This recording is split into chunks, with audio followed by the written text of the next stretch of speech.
Hi, good morning, everybody. Welcome to today's webinar. This is a Landor webinar in conjunction with Pedam Mobility today. We're looking at rural bus networks, franchising and experiences of delivering demand-responsive transport in rural areas.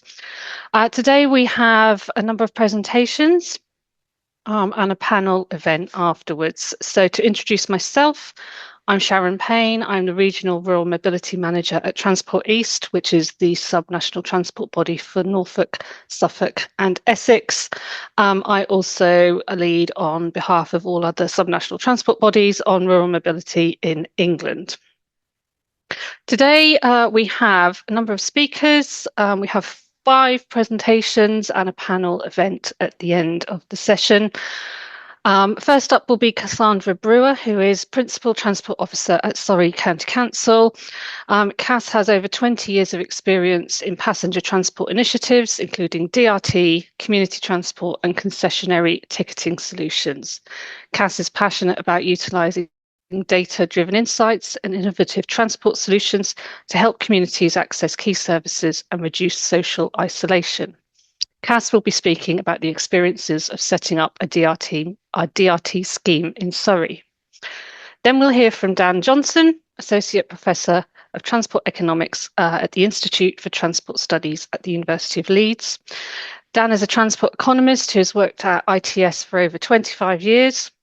Over recent years, Dan has focused on public transport related research, particularly social and economic value of transport interventions. Recently, he's been collaborating with the team at the University of West of England, investigating the role and value of DRT in connecting people and strengthening communities, which is now entering its second stage, focusing on the value of DRT to local organisations. Dan will be presenting on these findings, including the evaluation of the social value of the Rural Mobility Fund DRT schemes. Then we'll hear from Mike Holmes from WSP and Tim Reynolds, also of WSP. They're going to be talking about covering the practical considerations around setting up rural bus franchises. Mike has had an extensive career in the passenger transport sector, having started his career in bus operational planning and management with Mainline and First in South Yorkshire, and later moving to South Yorkshire PTE to head up the strategic planning team. Tim has been working in the UK bus and coach industry as a planner and manager for 25 years. During this time, he's worked in both public and private roles and focuses his work on the planning and delivery of rural transport networks, design and operation of DRT services, and the market for and delivery of long-distance express coach services. And then rounding up the presentations will be Max MacDonald, the UK lead at Pedam Mobility. Max is the International Partnerships Manager. He is interested in the role of DRT and paratransit in public transport systems and has worked closely with public authorities, operators and partners to develop on-demand transport in different use cases. Max will be covering an overview of the practical designs of DRT to fulfil different roles in rural settings. Right, we also have Kieran Chatterjee, who's Professor of Travel Behaviour at the University of West of England, joining the panel session later on. Kieran's research seeks to understand how people travel and the effect of transport systems on behaviours alongside social, economic and technological change. So if we bring Cass on screen for our first presentation, I will hand over to Cass, who will be speaking for around 10 to 12 minutes before bringing on the next presenter. Hello everyone, I'm Cass Brewer and I'm going to be speaking to you about Surrey County Council's experience with incorporating DRT into a network in Surrey. Next slide please. And next slide. So here we've got the rural urban classification data, which shows us the makeup of Surrey and shows essentially the significant areas of rural landmass in Surrey. Looking at that data, we can see that there's around about 87% of Surrey's population who lives in urban areas, but you can also see the 70% coverage of the county is actually classified as rural. With these challenges, we have elements such as chronic road congestion across Surrey, Poor links to facilitate east to west travel are a big contributing factor to Surrey's high levels of car ownership. When you look at our levels, there are roughly 1.51 cars per household, which is well above the average in England, which is 1.16. So we have some quite big challenges there in terms of modal shift. So many of Surrey's smaller villages and semi-rural towns suffer from lack of or infrequent bus services, often referred to as rural transport deserts. Another issue that we have, especially in rural Surrey, is the high cost of living. It leads to rural access challenges as well. So next slide, please. So in terms of thinking why we chose DRT to look at, we wanted to reduce those high cost traditional services by minimising dead mileage and also looking at reducing that perception that buses are often going around empty during the day. Our members really got very frustrated by seeing large vehicles going around practically empty. So how could we resolve this? How could we provide a different solution? We wanted that improved accessibility and flexibility in comparison to the traditional restricted fixed routes with timetable constraints. Another element was looking at the environmental impact. Doing this is really high on Surrey's Greener Futures agenda. We wanted to utilise EVs on the DRT services, helping us achieve those high ambitions of lowering carbon emissions across the county. Also acknowledging the fact that we didn't want the DRT services to compete with the existing infrastructure out there. We wanted them to complement, and that is often how DRT is used. It's complementing, it's feeding into existing infrastructure and networks. Excuse me. It's enabling that transport interchange to key transport hubs where there are high frequency routes that passengers can make their onward travel. Another really big element that we wanted to try and combat was reducing social isolation or geographical isolation, ensuring communities have access to key services, enabling them to be independent, promoting that mental health well-being by being able to get out and about independently. And this achieves one of Surrey's core values of not leaving anyone left behind. Next slide, please. So what we wanted to do in terms of the how to incorporate the DRT was looking at the ability to provide flexible route designs within a defined zonal area, promoting greater choice to all of our passengers. It would also give passengers a sense of autonomy over their journeys. Having the PDAM software enables us to explore different service models. I say help us to explore different service models, but we've kind of kept to one or two different service models, but we need to kind of push those barriers and do more in terms of looking at different types of service models in the different areas.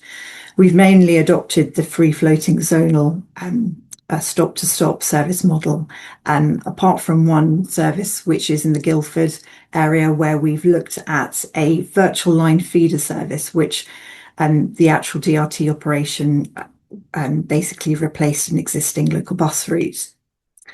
Another element that we need to look at and helps us incorporate DRT is the use of virtual bus stops.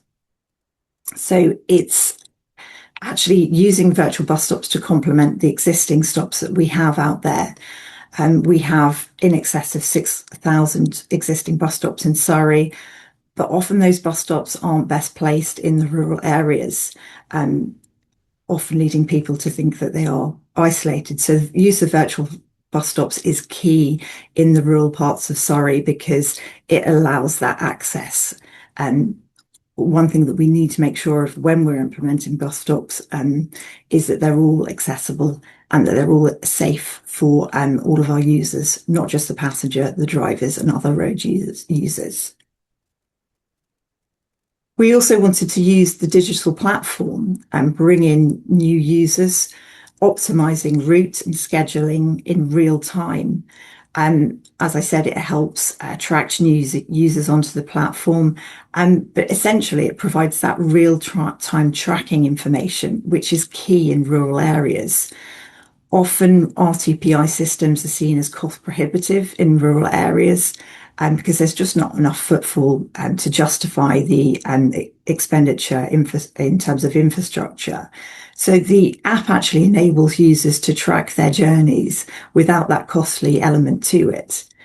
And also how to incorporate the DRT is by using the smaller vehicles, diversifying the fleet, going from traditional 53-seater buses to a smaller fleets that are more accessible, that can get down those narrow country lanes a lot easier.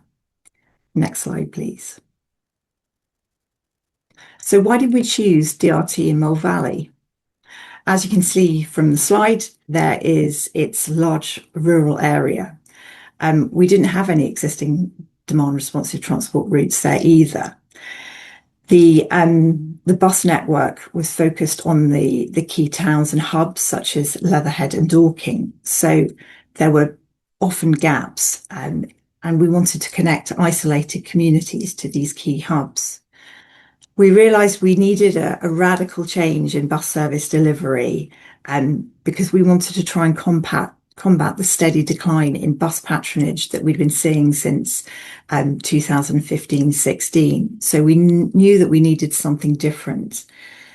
And often residents felt that there was an inequality of access in terms of bus provision. They saw it as being more demand led by the more urban, densely populated areas. And we felt we needed to give these residents and rural communities a solution, an answer. So as you may know, Surrey is currently a two-tier system. That won't be the case come April 2027. But we had a good relationship with Mole Valley District Council and we worked with them and we were successful in a bid to the DFT's Rural Mobility Challenge and fund. So we used some of that funding. We were awarded £660,000. We used that funding alongside our own local bus funding and then also pulled in funding from Section 106 development in the north of Mole Valley to help us run and provide that service.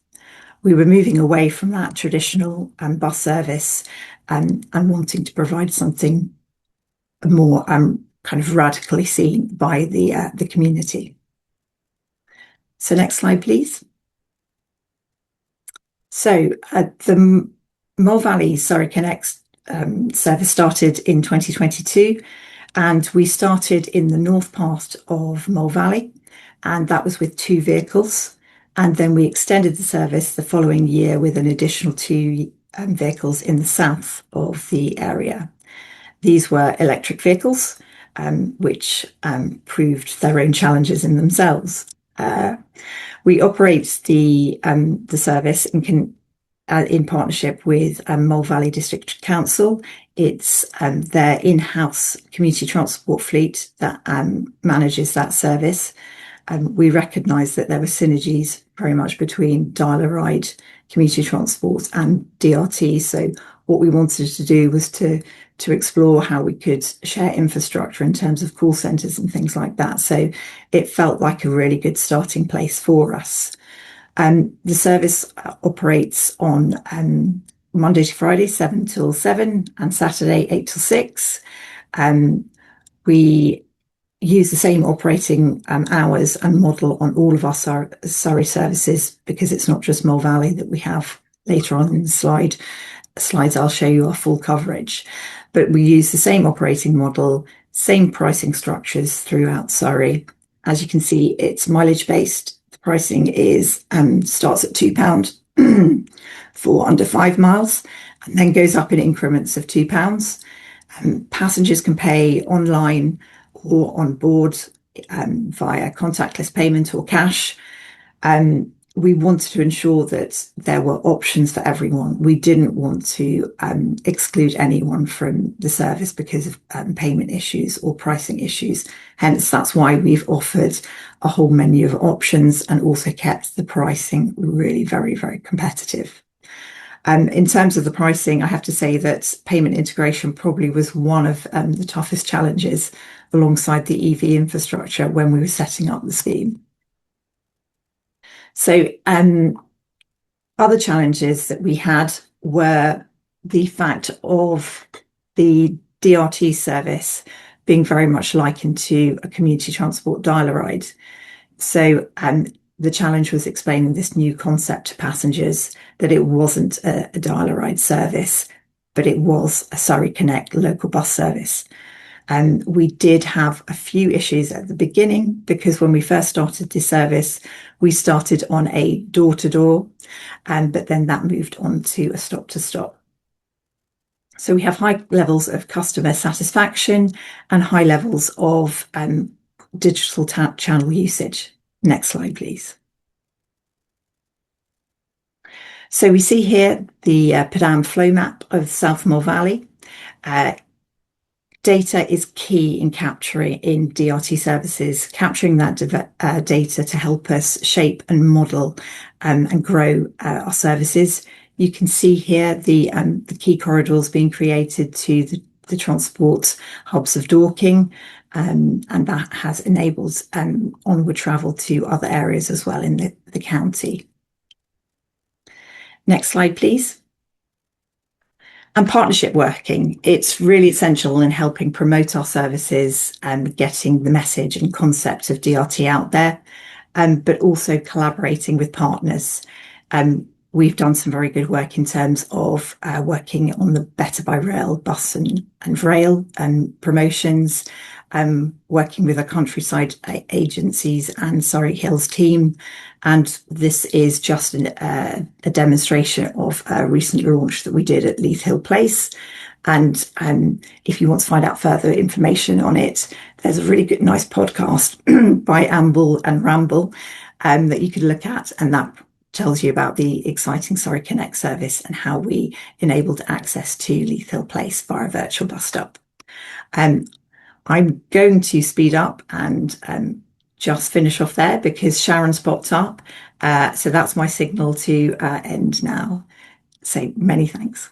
That's great. Thank you, Cass. Sorry to have to connect you on, but yeah, please get in touch with Cass if you want to find out more about this. We will move on now to Dan from the University of Leeds talking about social value and the RMF project. Dan. Morning, everyone. Thank you, Sharon. Next slide, please. Yeah, so I'm reporting on some work that we carried out as part of the DRT Connecting People to Opportunities project. Next slide, please. The background to this work is there's been a general decline in the provision of bus services, particularly in rural areas. The National Bus Strategy seeks to counter this decline and made specific funding available for some DRT schemes.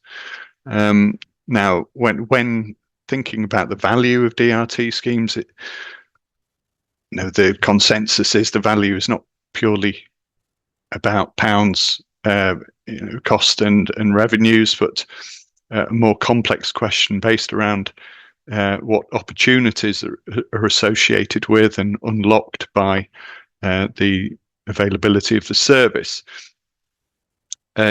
University of West of England and Leeds were successful in a funding application enabling us to conduct an in-depth study of the social impacts of 3 RMF schemes.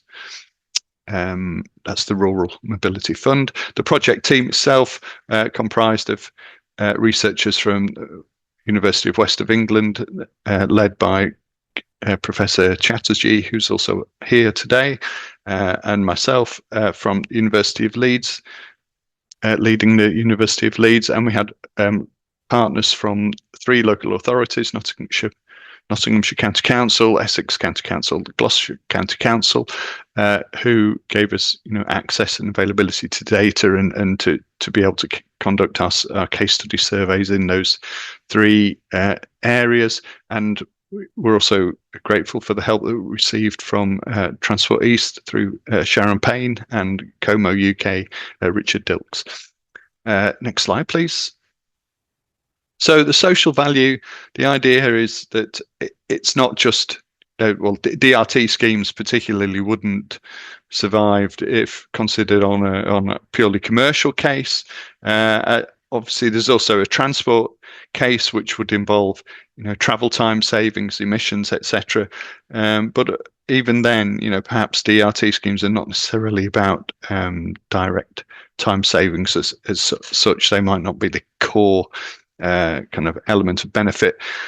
So taking a broader view, the wider cross-sector social and economic benefits are not usually considered when valuing such schemes. When we talk about social value, we're thinking about the net value to society of an intervention or project. It has been shown through work such as by KPMG recently that wider consideration or valuation of wider social and economic impacts could make a big difference to the overall value for money of buses.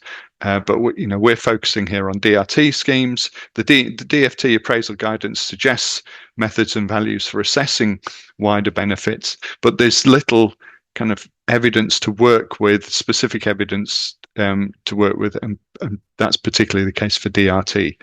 Okay, next slide, please.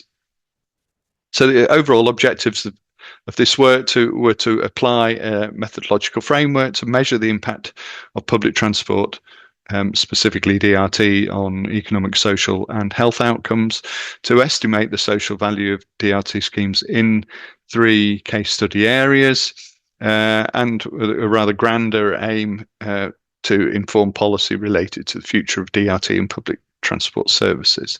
Next slide, please. 3 case study schemes. I haven't got time to go into detail here, but essentially they're hosted by Essex, Gloucestershire and Nottinghamshire. But they've got different scales and different kind of size population that are served. Next slide, please. And yeah, they're known as Did You Go for Essex, the Robin, Gloucestershire, and Knott's Bus on Demand in the Nottinghamshire case study. Next slide, please. So for the data collection, and just to be aware that there was a broader objective here, that the survey wasn't purely to get social value. We had other aspects to the surveying which we're not focusing on here. But the survey covered residents of DRT areas. Also, we talked to residents outside DRT areas for other purposes, and we also focused on DRT users themselves, who we recruited respondents through flyers mailed to homes, invitations through the apps, and also field visits, knocking on doors to top up our responses. And we got 1,370 responses across the 3 case studies. Next slide, please. So in thinking about social value estimation, what we're doing here is aiming to quantify the benefits in unlocking social opportunities such as education, employment, and other opportunities for residents. And we were particularly focused on disadvantaged areas within these case study schemes. We estimate social value based on the existence of DRT services through the access to opportunities which would otherwise be unavailable. And this has been documented for us through user-reported trips. Users tell us how many trips they've made over the last 3 months and whether they would have been possible without DRT. Next slide, please. The methodology itself, in order to calculate the value, the principle is we identify the number of use occasions, we call them, for different types of activities which were supported, i.e. facilitated by DRT. We scale up the numbers of these journeys based on the total. Remember, this is from our survey, but we have data on the the total number of journeys undertaken in these DRT areas over a year from the authorities. We could scale up the number of journeys to be representative of the total. And we multiply this social value for each activity type by the number of trips dependent on DRT for those purposes to get a total social value. Next slide, please. And this is our framework. So we've got the different types of activities in the left-hand column: paid work, GP hospital appointments, leisure entertainment, cultural heritage visits, green space, and then other categories. How they were measured, we were asking people how many of these trips were reliant on DRT. For work, the basis for the valuation was the assumption that people who wouldn't be able to access work without DRT would be unemployed for a period of 2 months, and we calculated the associated sort of economic and social loss associated with that period of unemployment. GP and hospital appointments, the value there was based on missed, the cost to NHS of missed appointments. Leisure and entertainment, the valuation was based on the figures we collected from the respondents on the expenditure that they logged on these trips. Cultural and heritage values were based on willingness to pay values from the Culture and Heritage Capital Evidence Bank, hosted by the Department for Media, Culture and Sport. Visiting green space, the valuation there was based on the Orval Outdoor Recreation User Guide. And then other categories, we used the social value in TAG guidance. Okay, next slide, please. And then when we have a look at the profile of DRT supported activities, not got time to go into detail here, but the clear takeaway here is that the largest proportion of DRT supported activities are paid employment. So that's clearly a key category. Also interesting to note that Essex had a high proportion of hospital trips, which if you look back at the previous slide, that's also got very high valuation for the cost of cancelled hospital trips. So that's going to be important in the overall valuation. Next slide, please. And this is just the sort of total value across the 3 different schemes, and then the value per trip or use occasion. So we got the total number of trips that were enabled by the DRT scheme in the first column. Second column, the social value we calculated per use occasion, and the range there is from £13 to £18 per trip, with the highest value in Gloucestershire, perhaps because that they had a higher proportion of employment which was supported by the DRT scheme. And then we got the total social value associated with those schemes in the right-hand column. Okay, next slide, please. And this is a breakdown of the social value, and as expected, because there's a large component of the trips associated with commuting, that corresponds in the breakdown of social value. The largest component of social value is the commuting associated social value, which ranges from 25 to 45%, and particularly high in Gloucestershire. In Essex, 32% of the value, social value, is from the savings associated with not having to cancel hospital appointments. Leisure and entertainment was also a significant proportion of total social value. The expenditure associated with that was between 15 and 22% of the total social value. Okay, next slide, please.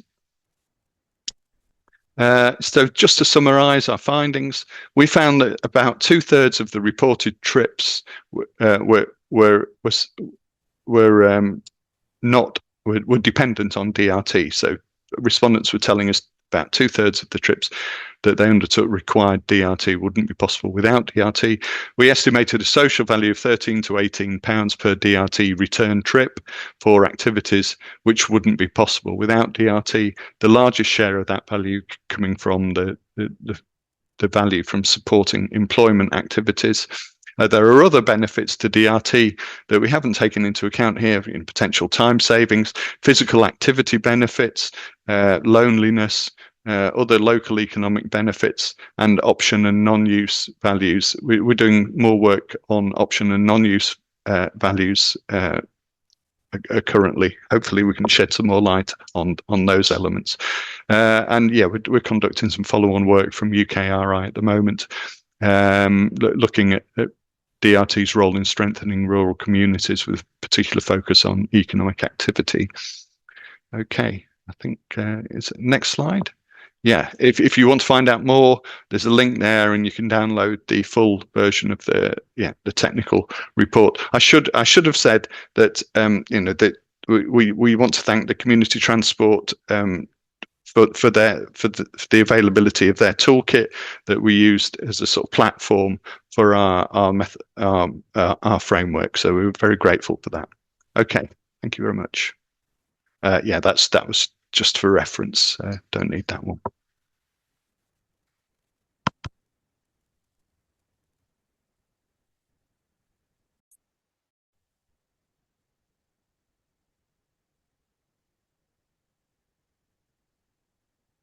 Hello everyone, my name's Tim Reynolds, and sitting next to me is Mike Holmes. We're from WSP, and we're going to just spend a few minutes going through franchising and how it may be applied to rural areas, and some of the lessons and experiences we've gained from working with a wide range really of combined and local transport authorities who have a large areas of urban but also rural patches to cover with their local bus services. So we're just going to take you through some of the sort of lessons learned and some of the experience we've gained.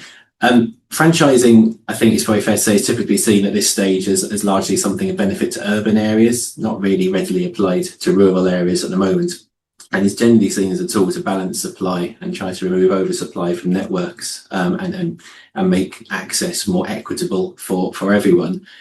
It's also driven by probably a misconception these days that vast profits are being made on commercial services provided by bus operators at the disbenefit to the rural network, which are usually largely supported by local transport authorities.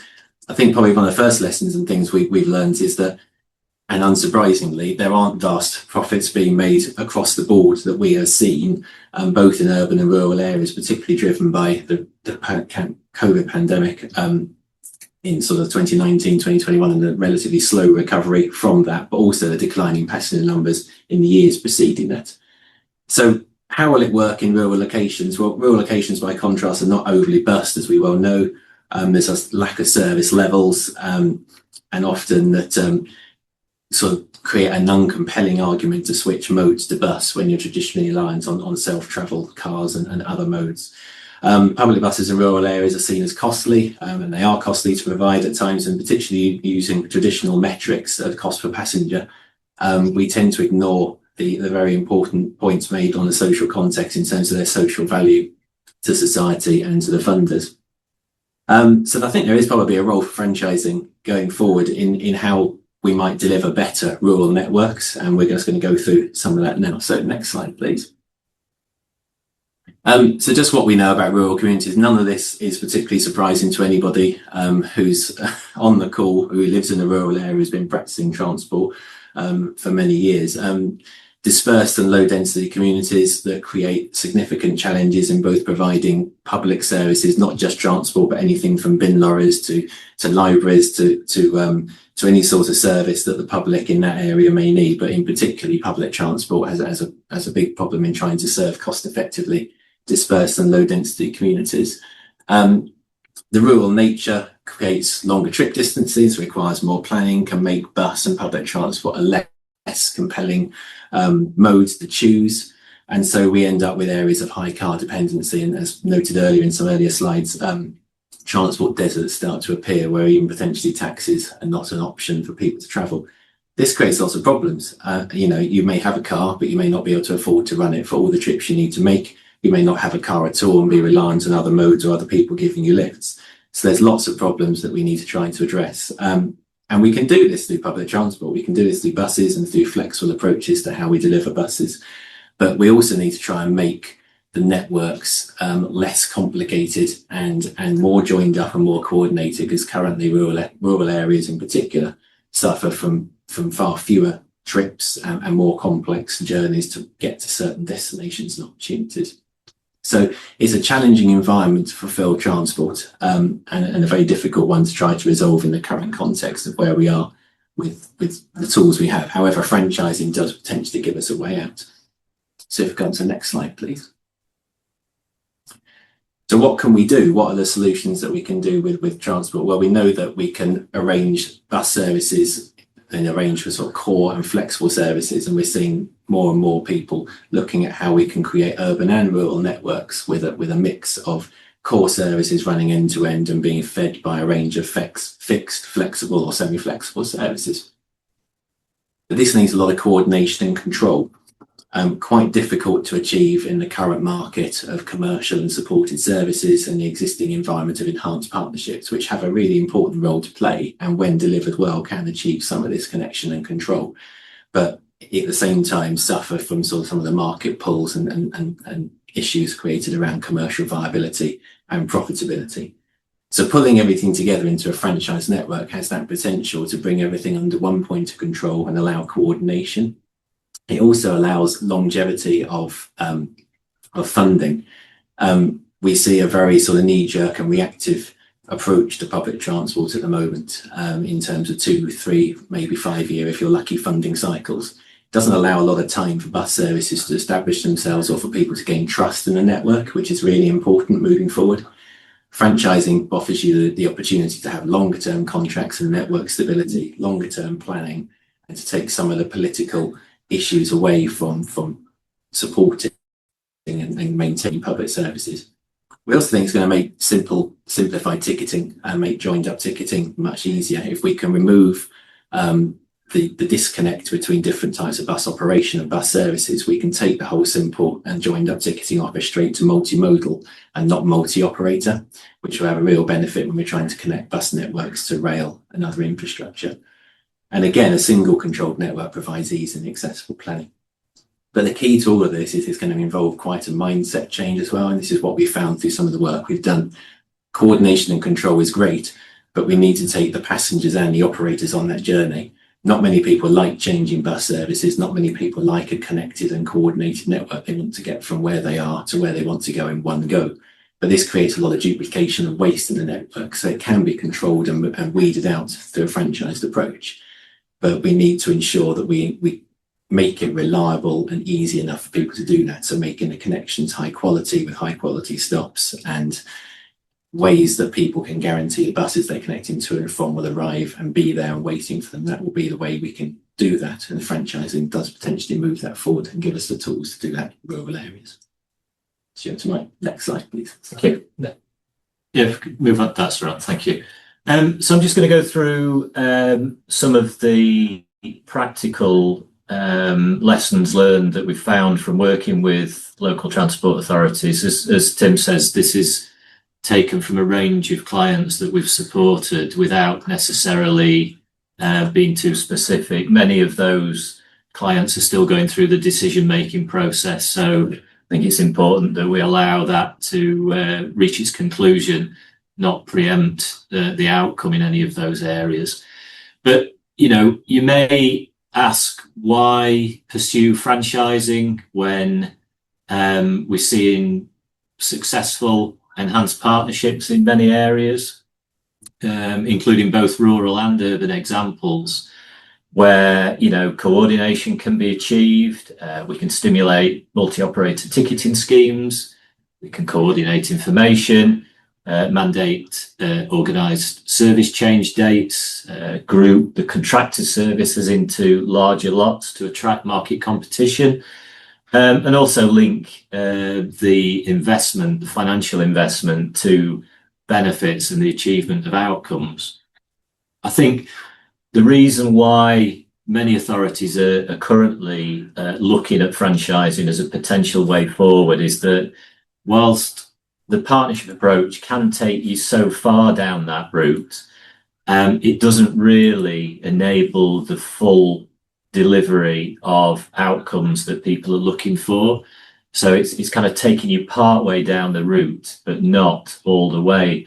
And that's really for some of the reasons Tim's just described around the fragmented way that the network has to be provided. Local authorities have not really got full, I'll use the word control, but some of it's really about coordination of not only the services that are provided, but the way that they are delivered, the way they are communicated, and most importantly, the way that customers get access to them and pay for them through integrated journeys and integrated ticketing.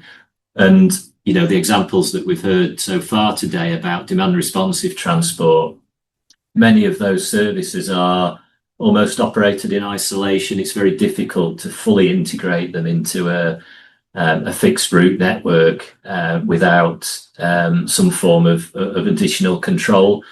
So in the context of the most recent Bus Services Act and the updated franchise guidance that now supports that, there are additional opportunities available in a more flexible approach to franchising that local transport authorities can now explore. And it's those additional opportunities really that have started to extend the franchising debate into more rural areas where it's previously only really been entertained in dense urban areas and combined authority areas. Could move on to the next slide, please. So I'll just briefly run through some of the key areas. And I think the starting point really is to make sure that the why is clearly understood. Why are we looking at franchising, and why might it be appropriate for our particular area? So establishing crystal clear objectives and critical success factors from the outset we've found is really, really important, because everything from that point forward is measured against the achievement of those objectives and success factors. And identifying the network in lower density areas is a key starting point. So understanding how the network's provided at the moment, and particularly how it operates and how successful it is in commercial terms is important. The reason for that is in many cases a degree of revenue surplus is needed within the overall network to allow some level of cross-subsidisation to fund what might be less viable services. If everything's loss-making or requiring a subsidy, the potential investment that's needed might not be affordable. You know, we have to be clear, there are financial boundaries. And as Cass highlighted earlier, encouraging innovation in the funding that might be available. Dan's discussion around social value starts to open up the potential debate around funding across what are often silos, you know, using the savings in the health service budget, for example, to fund improvements in transport, could be one way at looking at kind of longer term stability in networks. Considering against the stability franchising can afford against market fluctuations and increasing contract costs. Tim's talked about the existing regular and repeated contract renewal cycles that we often see. Thinking about what the do nothing situation might be in the longer term, the kind of ongoing decline, challenging funding arrangements. Without intervention, how far will that continue? Commercial service withdrawals are a repeated problem that we've observed, and the kind of reactive nature of the Transport Authority having to use their budgets to spread further, and the result really is a thinning network. And being clear at an early stage is really, you know, the key to this, taking people with you, because franchising is not a silver bullet. It's not going to solve all of the problems. So, you know, priorities and trade-offs are often going to be needed. The other thing that we've seen in rural areas is the criticality of cross-boundary services. And that requires early and continual partnership working and joint planning with those adjacent authorities, because some local locations in rural areas are largely serviced by a network of routes coming from an adjoining local transport authority area. Needs to be identified early in the assessment process, meaningful engagement with the neighbouring local authorities, and an understanding reached on how those services are going to create stability of networks on both sides of the boundaries. Decisions taken in one local authority area can have quite detrimental impacts if a depot is, just the other side of the boundary, for example, and provides services to a neighbouring local authority. If some of those services might potentially be lost if a franchise is implemented and that particular operator wasn't successful. So kind of taking a wider regional view on service delivery outside the immediate boundary of the area to be franchised is really important. And some of the authorities that we've been working with have been talking about, part franchising within their own areas. So it's not necessarily talking about the whole county or combined authority area. Some adjoining local transport authorities may themselves be also considering or, partway through implementing franchising. So, there could be a linked statutory requirement to work together to make sure that those cross-boundary services can be maintained. Thinking about small and medium-sized operators is also very important in a rural context, because you tend to see a greater kind of dominance of small and medium-sized operators in rural areas. Early engagement, again, to understand the market dynamics in your area. Some operators might see franchising as a means to leave the local bus market. Others will see it as a threat to their businesses, but franchising is not the sole reason for the decline in small and medium-sized operators in isolation in its own right. There are wider and longer-term market factors causing operator market exit, things like fuel and insurance cost increases, the decline in an aging workforce, fewer suitable contract opportunities as funding has become more challenging. These all contribute to an increasingly challenging marketplace for these particular operators. And franchising can, in fact, offer longer term stability for some operators if the opportunities to participate in franchising are created or allowed for, and it can be a benefit for them. So ensuring this flexibility in the contracts and lotting strategy, particularly in the earlier stages of exploration. So don't close any doors too soon, I think is the lesson there. So flexibility, considering consortium bidding, allowing that subcontracting of services by the primary contractor, having smaller lots to allow a mix of operators, and overcoming the challenges of a more dispersed depot location and land availability that can cause the rising cost of unproductive mileage for larger or single lot contracting approaches. So I think rural franchises require greater flexibility in the contract approach. Stakeholder buy-in, again, absolutely critical, that we have communication and engagement throughout, identifying and mapping all the stakeholders along with their roles and the influence. There will be stakeholders that you don't currently engage with, new market entrants, trade unions. If you're moving from becoming a contracting authority to an operating authority, it's quite a different situation that you find yourself in. Listen to and respond to feedback. It's important that people and stakeholders feel that they're being listened to and that their feedback's taken into account. Whether it's from the supply market, from users or decision makers, they'll all have a direct influence on the success or otherwise of the scheme that you're looking at. And whilst an efficient and affordable network might be achievable, if it doesn't meet customer needs, it'll not deliver the intended outcomes. So considering all factors, including fares and ticketing, the supporting infrastructure, everything has to be considered. And as Cass mentioned earlier, congestion is still an issue in many rural areas. And I'll move towards the final point, which is really kind of establishing the key principles at an early stage in relation to the management of assets.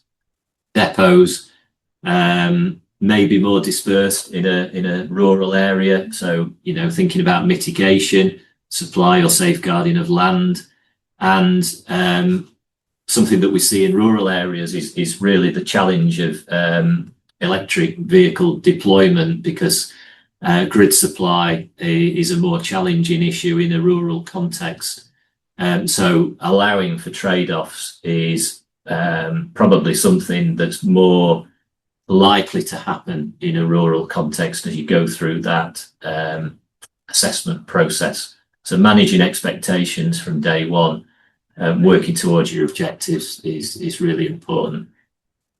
Okay, that's our final slide. And thank you for listening.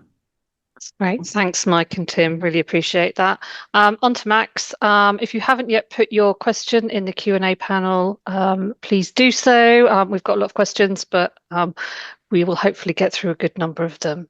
Max, over to you.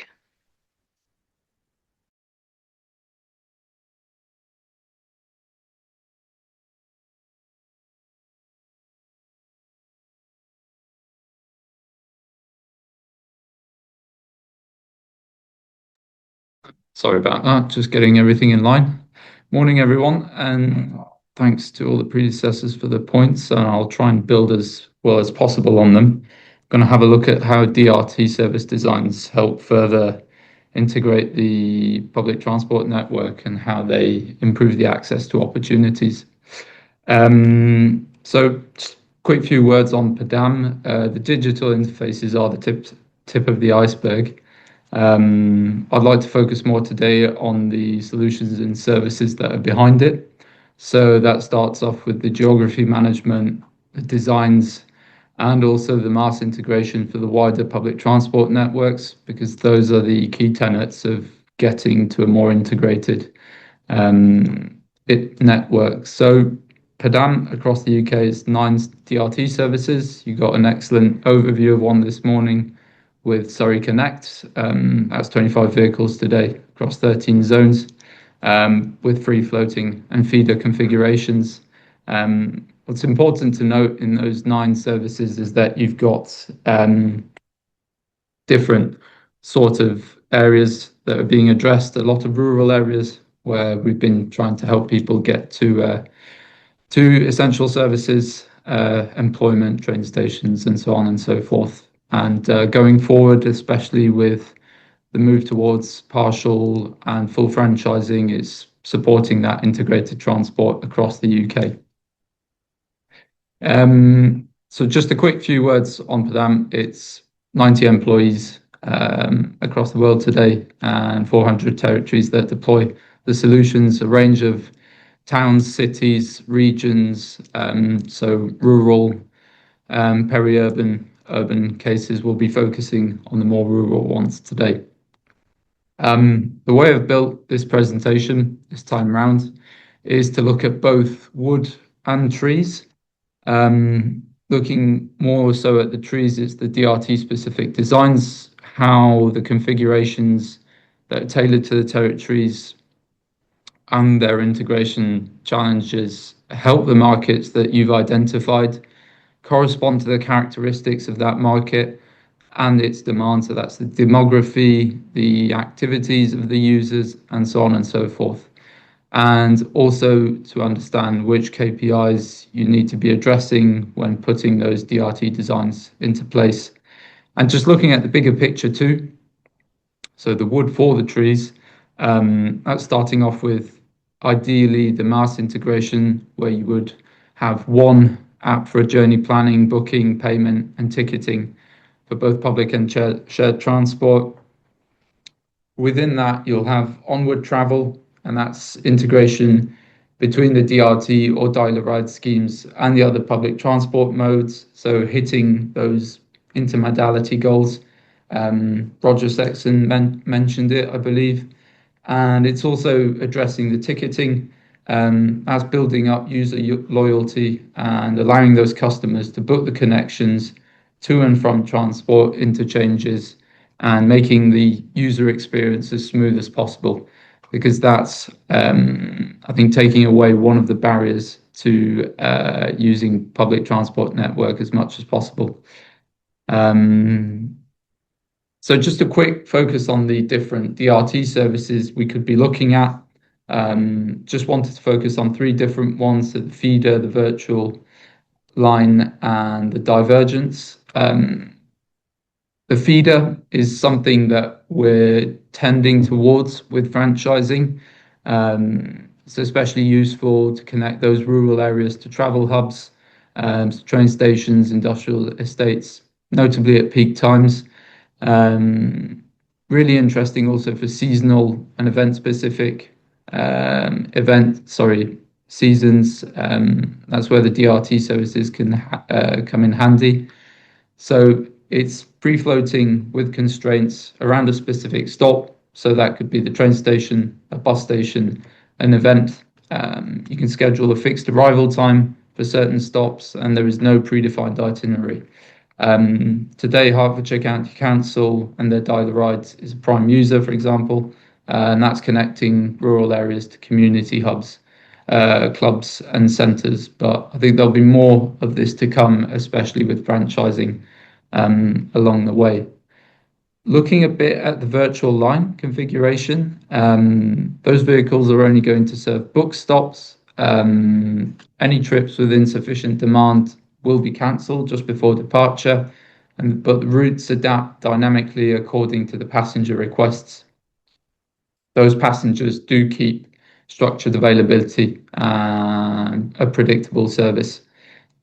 Again, this is connecting mostly residential areas to hubs like train stations, tram metro lines and major bus corridors.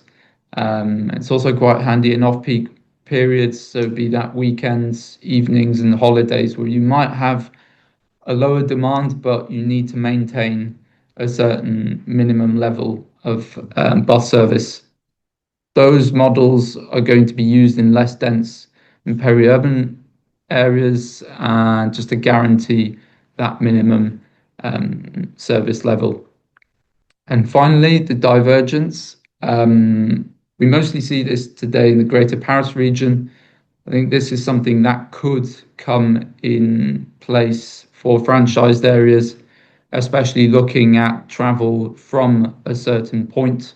That would be at a fixed hour of departure. It functions a bit like a feeder, but without user bookings made in advance. The passengers arrive at the bus, enter their details, give the destinations, the driver inputs them, and then the itinerary is finally created through the algorithm. So you'd be setting off at a fixed hour of departure, and that's especially useful to connect sparsely populated areas from a point of interest. So that could be the train, a bus station, it could be a shopping centre, it could be an event. You could imagine that happening maybe at Glastonbury next year. It's just a wild guess, but also handy for industrial and residential estates. It could also look at Section 106 transport. I think that's a useful, handy service design to respond to those needs. Moving on to the broader picture, and that's looking at onward travel, that's looking at ticketing and just the overall user experience. And this is really lifting those maybe barriers to using the public transport network. I think Mike and Tim touched upon it. It's making sure it's giving quality service to the users that may be using their own vehicle to get to work or to get to essential services. So you can have different levels to the mass integration when we're looking at the user app side, ranging from a deep link to the usual public transport app that then links to the DRT app, all the way to having solely one app for a particular region, a particular local authority, a combined authority. where all the DRT or the dial-a-ride experience is inserted into there. That's supporting onward travel through real-time travel information and transparent journey planning. And it's also building user loyalty. So you'll get clear, accessible and uniform ticketing. And that, builds that loyalty, ensures that the users are sticking to your public transport network. So just to wrap things up, what's key here is knowing your market. Who are my PT users? What are their travel patterns? What is the geography, and what are the public transport network specifics? Those closest to my combined authority, to my region. What do I need to respect? I need to gather those stakeholders, local authorities, operators, journey planners, ticketers, the SaaS providers, align with them, align on the integration and the wider agenda, and then configure. And then once you've completed the integration, it's building up that public transport network loyalty. It's iterating towards new onward travel possibilities.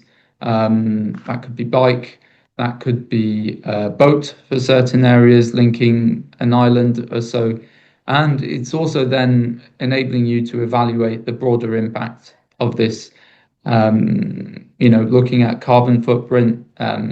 Cass mentioned it briefly. What is the social value of this? And so on and so forth. And that will be all for me today. And I believe it's time for questions now. That's great. Thank you, Max. Right, we're just going to bring all of the previous presenters back onto the screen, and we have just under 30 minutes to go through the Q&As. I've been told I have chair's privilege at choosing which questions to answer, but thank you to everyone who's put questions into the box. There are a lot. I'm not sure we're going to get through all of them. I'm going to kick off. Let me look at the list. We've got a few questions that I've kind of merged together. Not specifically about DRT, but about taxis. So we have sort of three questions looking at taxis. Panel, please put your hand up after I've asked the question. So what do the speakers think about using the special restricted operators license, which allows operators, SMEs, to run bus services using taxis? Again, for Mike and Tim, what do you think the taxi role could play for rural areas? And then, as Beth has followed up with a question about looking beyond DRT, is there any potential for services similar to Uber in some rural areas, which, not only fill that transport gap, but potentially also support the local economy by providing local people with flexible working opportunities? I'm going to go to Tim and Mike first, if you don't mind. Hopefully you can see those questions in the chat. We can do, thank you. Yeah. So I think taxis, very much a viable part of any rural transport network, and certainly play a role in DRT. It's just trying to get, I think from our experiences, particularly trying to get the wider taxi trade interested in it and engaged in it, particularly given a lot of the other pulls and they have on sort of the trips they want to make, and is it better to take a DRT trip for a very local and low rate when compared to potentially an airport trip to other locations, and the value that can be arranged from that fare.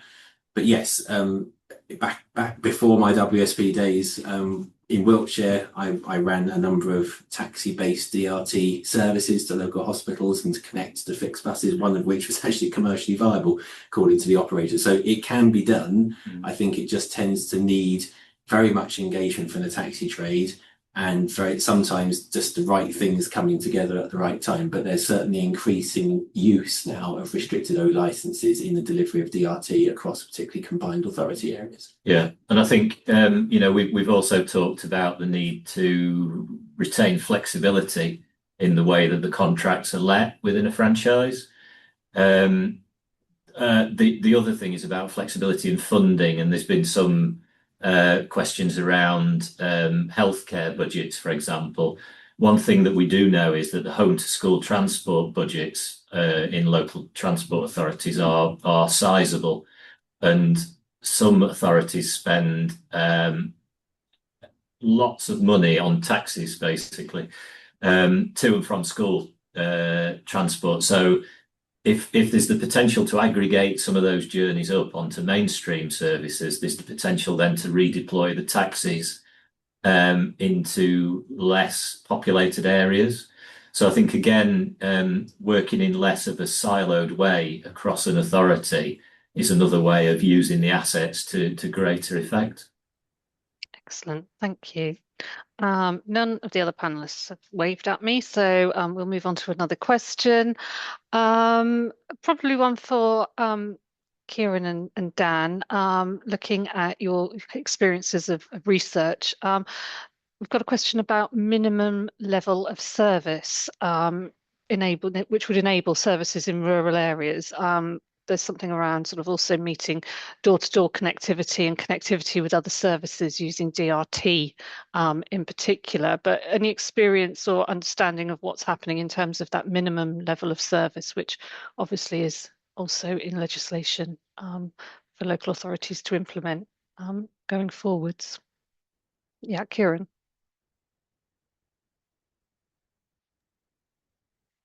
Yes, sorry, just managed to unmute myself.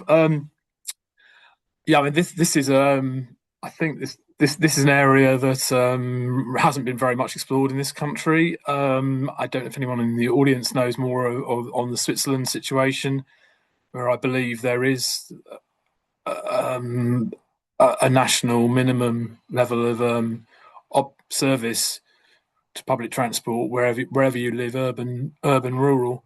I think it's a conversation, debate, which very much we should be starting to have, but I don't think we've got very far along that conversation so far. There was an early event just preceding this on accessibility in rural areas that the ONS organised, DEFRA and ONS ran. So this clearly on the radar at DEFRA, looking at rural areas, the prosperity,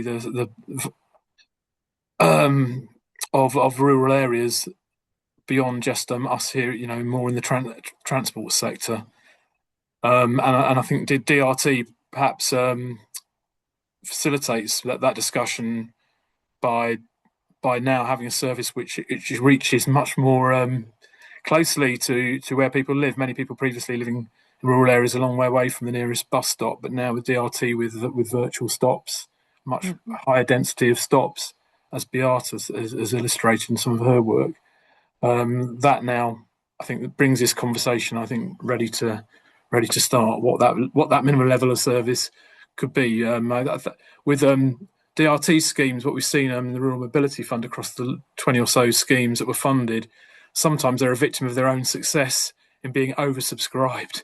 So it's quite hard to maintain the guarantee of people being able to access a trip they would like to make, even if they're trying to book it a week or so in advance.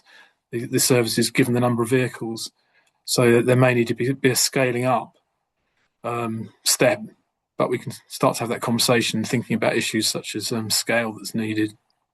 Yeah, and I guess Dan as well, looking at the research.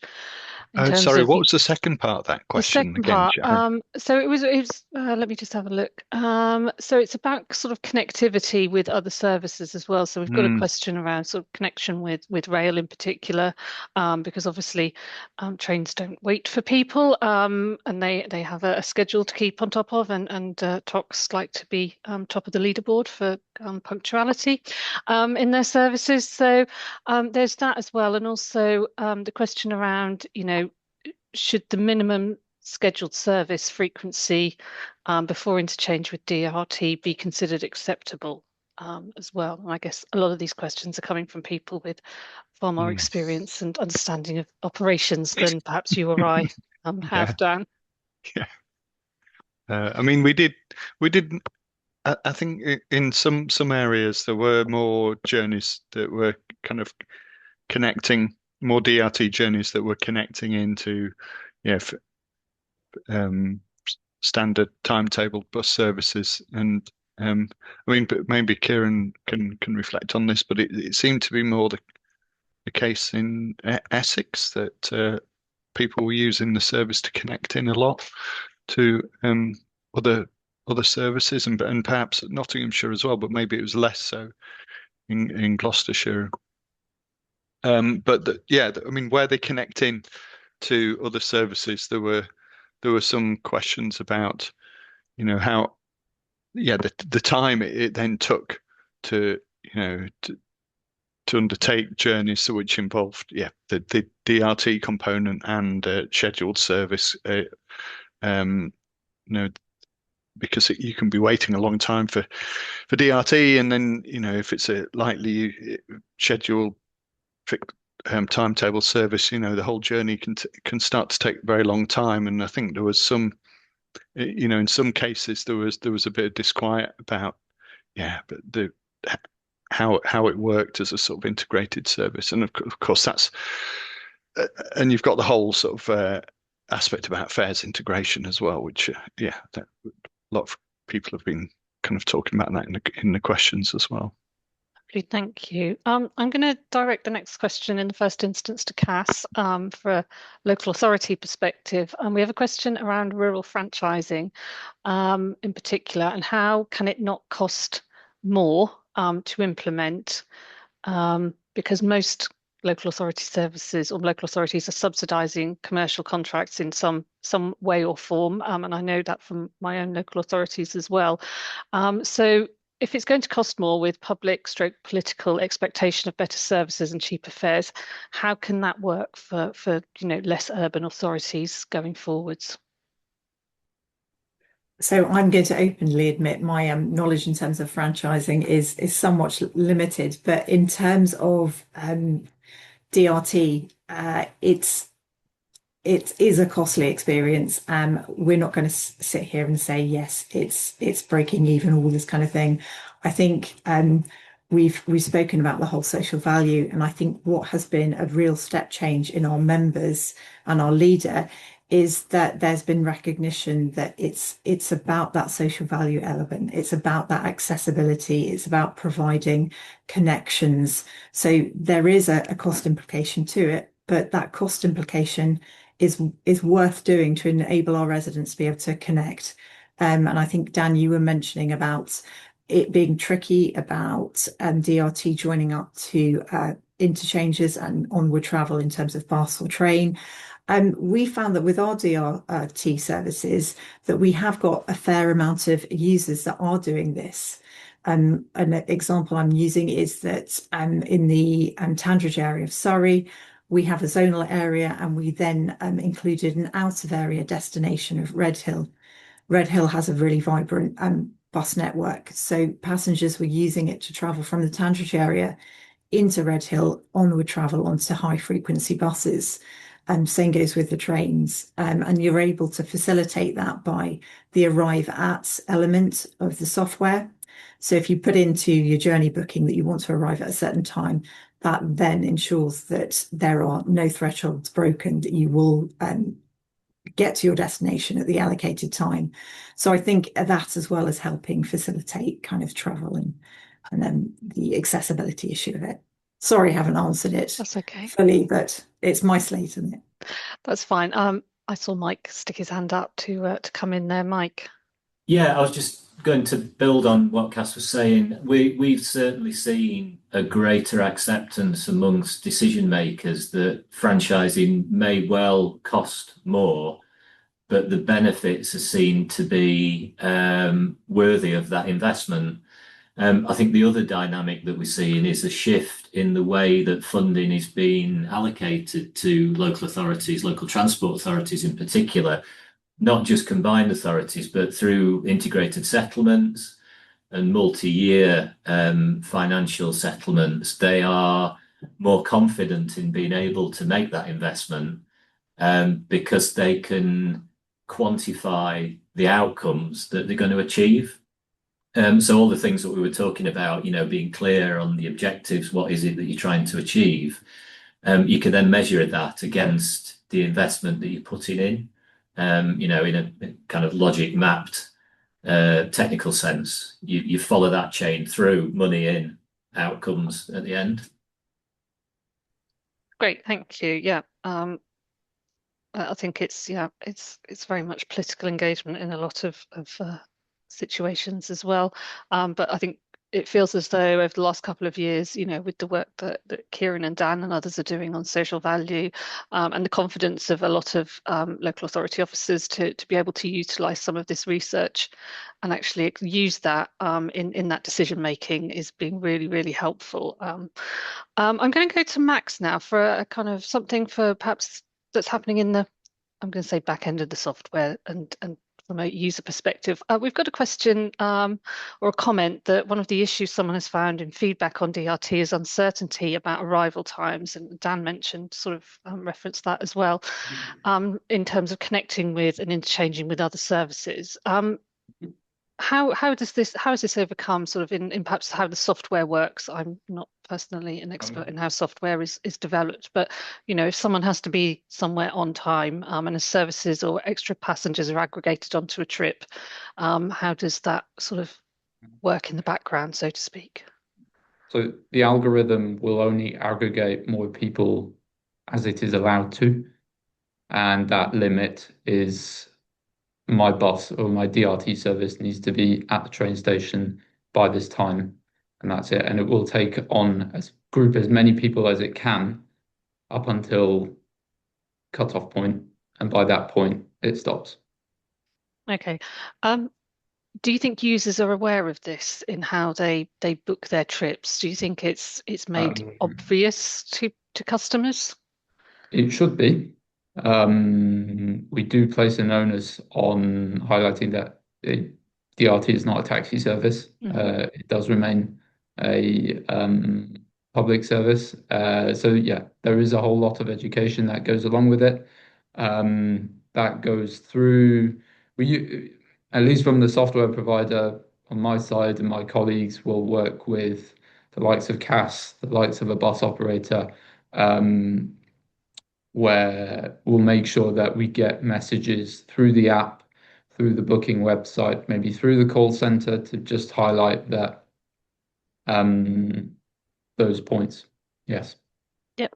Perfect. It's there is a slight first come, first served. I think it was Kieran mentioned that some services are victim of their own success. That's a good place to be in if you're running a DRT service. So yeah, thanks. Kieran, did you want to jump in? Well, I was just going to on that. Yeah, on those lines. In our work for the evaluation of the Rural Mobility Fund, we looked at unfulfilled bookings and the levels of those, and that's where you got the other side of this issue, the extent of unmet demand from not being able to offer a service. It might be, I suppose, the appropriate caution that's applied to make sure people do get to those make those connections. Yeah. On the other side of that coin is that's mitigating against aggregating passengers, which is mitigating against more service efficiency, and it's meaning that there are not many spaces free for other people to book journeys. So there's trade-offs that are present there, and hitting the sweet spot is a tricky one. Yes. Yep. Okay. Right. We've got a few minutes left. Max, coming back to you, there is a question from Kevin Hilson specifically. He would like to ask which European country has the most comprehensive DRT approach and why, if you know, without putting you on the spot too much. I can come back to you. Would you like me to come back to you? Lots of good examples. I think the Netherlands are quite good because of the complexity of their landscape too. We're talking about areas that have multiple islands that are all in pretty rural areas. So there's a mixture of door to door, stop to door, door to stop. That's quite comprehensive. France is able to cater to different types of sizes. You've got DRT at regional scales, DRT at city scales, so both within a city and just on the outskirts. And Switzerland, certain areas certainly have that. I think all countries, I think it's more important to look at the regions. They're not all equal, I would say. But I think the ones that will be most comprehensive will be those. I think there's a lot of talk about mini Switzerland in the talks. I think it's certain areas do it very well in Switzerland, some others less so, some others are only just starting. I'm working on a few projects on that, but ultimately it's catering for the demands of all the demands. So be that on a daily basis, we've got an idea that DRT is essentially for commuters and residents. While that is the case, you may have spikes of hikers or other, I think there are paragliders in Wiltshire. So it's ultimately catering for all that demand and respecting the intricacies of the needs.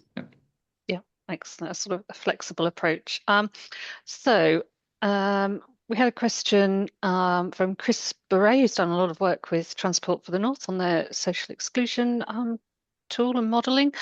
Chris is asking about digital inclusion or exclusion. I'll probably go first to Cass and then perhaps to Dan and Kieran.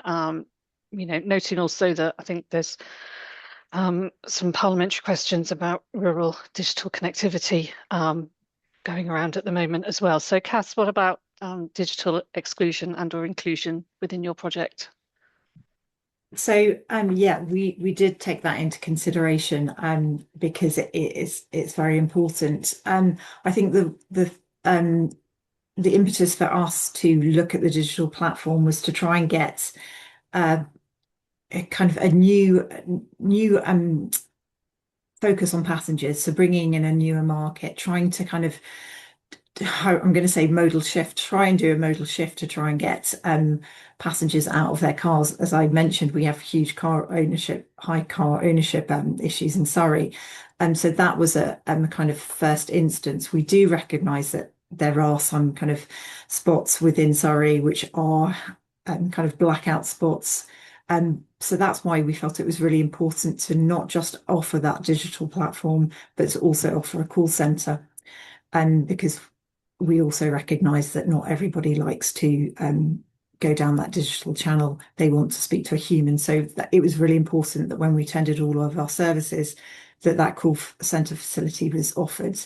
And as you can imagine, it is predominantly used by older people or people with access issues and things like that. So it is a facility. So we didn't want to stop anyone from using the service. Thank you. Dan, Kieran, was there anything from the RMF evaluation that you picked up on? I mean, Kieran might know more, but I mean, the app was very useful for us to kind of approach people for surveying, but I do believe in that there was also the facility in the other, in across the case study areas for dialing and calling in. I don't think the app was sort of the exclusive means by which to book a journey. Okay. Yeah, I think all authorities have looked to keep a good call centre operating alongside the app, but through majority of bookings being made via the app, this system, I guess there are some people who are missing out compared to previously, not confident in using the app-based or even the call centre. But what we clearly have seen across the modern DRT services is they're reaching a very broad cross-section of age groups and of the population characteristics in general, which is very diverse, quite a young profile, and a lot of marketing and initiatives to enable youth and young people to use these services, and that looks yeah, the evidence suggests that that's paid off. That is happening for educational trips, employment trips, etc. They're the service we're all seeing being used a lot for those purposes. So I think it's reaching a diverse market, but there's perhaps some that are missing out who we're concerned with more disabilities and health issues. And I think looking at ideally you'd have a DRT alongside a community transport dial-a-ride type service. And it's finding a suitable combination of the two, which is still cost efficient. I think it is an important next step to consider. Excellent. Yeah, just thinking in my head then as well, Kieran, that there's a whole other rabbit hole to go down around digital poverty in rural areas and how that relates to some of this transport system as well. Noting that digital poverty doesn't just apply to older people, it applies to younger families as well. So yeah, that's something else for you to think about going forwards. Max, just from the provider's end, in terms of inclusion in particular, is that something that PDAM have been actively supporting in terms of the app and the background planning and network planning, as well as the ability to book online as well, and how that integrates between the sort of your back office and the local authority or the CT or the DRT provider's back office as well? So something I forgot to mention with interfaces in the presentation is that there is not just a user app, there is also a booking website. There is also a call center, because we are aware that the degrees of digital appetence or literacy differ from one region or even from one local authority to another. All the interfaces are WCAAG audited on a yearly basis. Our focal point at PDAM is also dial-a-ride paratransit. We also look at how we can mutualize both the DRT, the dial-a-ride needs. Are there any other points? There are maybe other points of the questions that I've not answered. I think that's it. Perfect. Okay, right. We have 3 minutes left, so I'm not going to do any more questions. I'm just going to say thank you very much to all of the presenters today. Thank you for all of your presentations, all of your input into the panel discussions. We probably could have sat here for another hour or so at least. Thanks to Landor for organising everything today. Thanks to PDAM for sponsoring the event. I think in a few more months we'll be ready to hear about Switzerland and mini Switzerland going forward. So there's been a lot of chat about that, which I think we can save for another time. So I will let everybody go and get their lunch now. If you're in a place where it's about lunchtime, get some fresh air. I think the sun is coming out. It certainly is here in the east of England. The webinar has been recorded, so if you couldn't capture the start of it, please review that or share it with your colleagues as well. But thank you very much for joining us today, and we'll bring this to an end.